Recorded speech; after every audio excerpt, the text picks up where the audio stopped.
On this Easter morning, we celebrate that Jesus is resurrected. Jesus is alive. We celebrate that because of Christ, there is life after death. Next week, we're going to start a brand new sermon series called We Believe, and we're going to take an in-depth look at the Apostles' Creed. We're going to talk about what do we believe as Christians? What are our core beliefs? And so I hope that you can come and be a part of that series. We're looking forward to that. But this morning, we are wrapping up our sermon series on the Gospel of John called Light and Life. We have been working our way through the Gospel of John since January.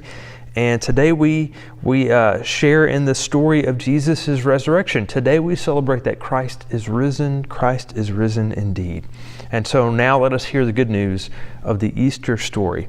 Our scripture lesson comes from the Gospel of John chapter 20, verses 1 through 18.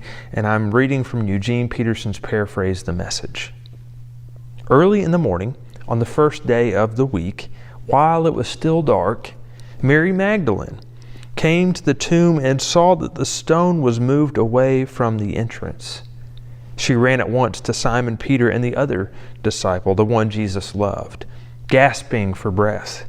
They took the Master from the tomb. We don't know where they've put him. Peter and the other disciple left immediately for the tomb. They ran neck and neck. The other disciple got to the tomb first, outrunning Peter. Stooping to look in, he saw the pieces of linen cloth lying there, but he didn't go in.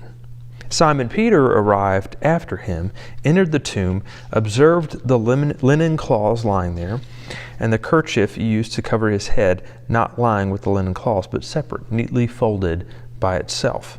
Then the other disciple, the one who had gotten there first, went into the tomb, took one look at the evidence, and believed. No one yet knew from the scriptures that he had to rise from the dead. The disciples went back home. But Mary stood outside the tomb weeping. As she wept, she knelt to look into the tomb and saw two angels sitting there dressed in white, one at the head and the other at the foot of where Jesus' body had been laid. They said to her, "Woman, why do you weep?" "They took my master," she said, "and I don't know where they've put him." After she said this, she turned away and saw Jesus standing there, but she didn't recognize him. Jesus spoke to her, "Woman, why do you weep? Who are you looking for?" She, thinking that he was the gardener, said, "Sir, if you took him, tell me where you put him so I can care for him." Jesus said, "Mary." Turning to face him, she said in Hebrew, "Rabboni," which means teacher. Jesus said, "Don't cling to me, for I have not yet ascended to the Father. Go to my brothers and tell them, I ascended to my Father and your Father, my God and your God." Mary Magdalene went telling the news to the disciples, "I saw the Master." And she told them everything he said to her.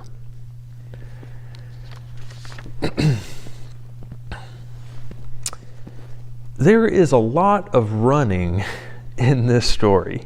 First, Mary Magdalene comes to the tomb, still dark outside. She sees that the stone has been rolled away. The tomb is empty, so she starts running. And in the darkness of dawn, she sprints back to tell the rest of the disciples that Jesus' body is gone. And when she gets to Peter and the beloved disciple, whoever he is, she tells them about the empty tomb, and they break out into a run with Mary Magdalene trailing close behind. And at first, the two disciples are running toward the tomb. With urgency, they run as their muscles are flexing, their legs are pumping with every stride, they're breathing hard, their faces are flushed and turning red, they break out into a cold sweat. They're focused on reaching their destination. Peter and the beloved disciple are both running toward the empty tomb, but at some point along their route, they take their eyes off of their destination just long enough to catch a glance at each other. And that's when the adrenaline kicks in. And as the theologian Tom Long points out, they go from simply running toward the tomb to running against each other toward the tomb. They get into this competitive race. What was first a mutual run toward their destination now turns into a foot race. Peter versus the beloved disciple. Who will win?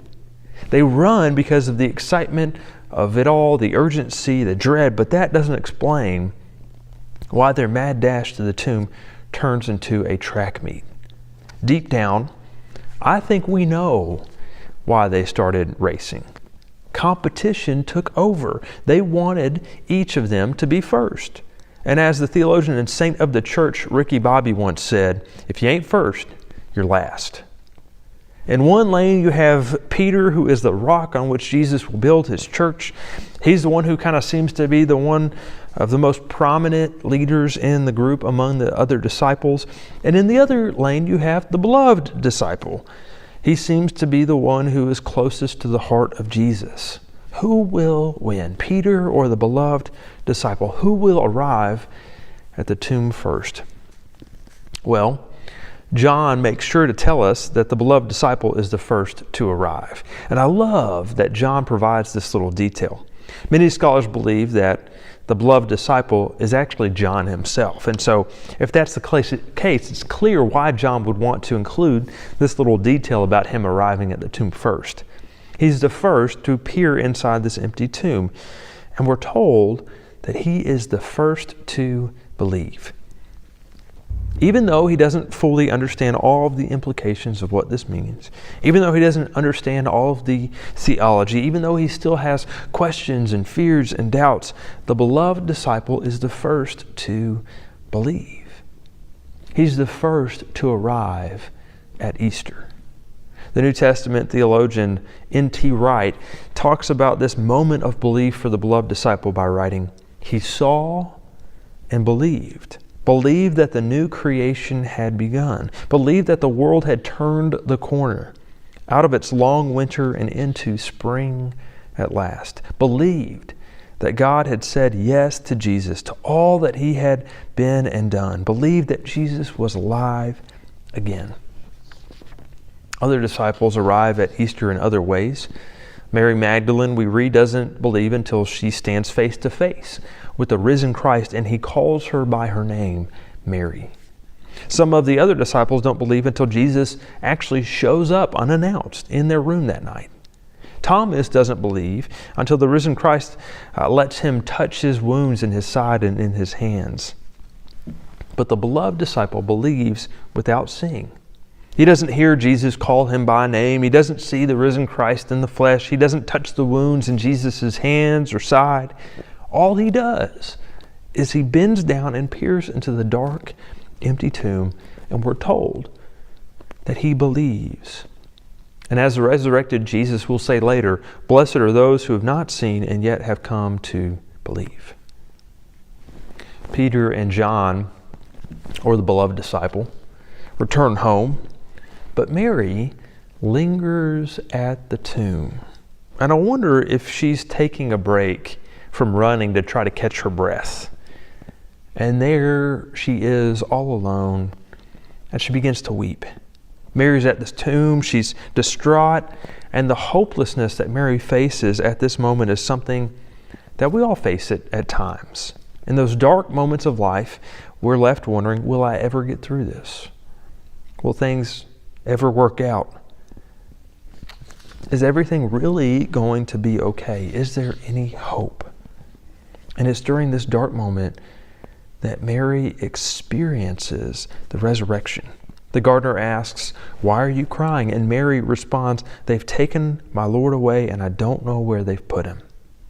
And it's that moment where she experiences the resurrected Christ. Disguised as a gardener, Jesus calls her by her name. She instantly recognizes him. And her whole attitude changes in that very instant. She's no longer in despair. She's no longer without hope because she has experienced the resurrected Christ. But what happens next is interesting. Mary is so used to having Jesus around, she thinks that, well, maybe Jesus is here to stay. She thinks that things might go back the way they used to. And so she grabs a hold of him. And Jesus says, "Don't hold on to me." See, the resurrected Christ is alive. He's on the move. He's got things to do. The resurrected Jesus can't be tied down because he's about to take off running. He's got too many places to be and too many things to do. Like Mary, we don't always realize that. We forget. We think Jesus just lived a long time ago, but he is still very much alive. Jesus died and rose again 2,000 years ago, and that act is still changing the course of human history. He is alive. He is among us right here, right now, today. And he is just waiting for us to experience him as the resurrected Christ. It's interesting to see how this act so long ago still changes our lives today. As Barbara Brown Taylor puts it, Jesus died and he continues to die for all people. Friends, as we think about the resurrection story, as we gather to celebrate on this special occasion, we can stop and ask ourselves an important question. Where are you running? Where are you running? Maybe you are running from something. Are you running away from past mistakes or regrets? Are you trying to run away from your guilt and your shame and your fear? Are you trying to run away from all of these things and you feel like if you could just run fast enough, then eventually you'll outrun your past? Or maybe you're running against something. Are you trying to win the rat race? Are you trying to be as productive as you can so that you can feel like you're worthy enough? Are you trying to constantly go and do so you can beat the competition and receive adoration and praise from others?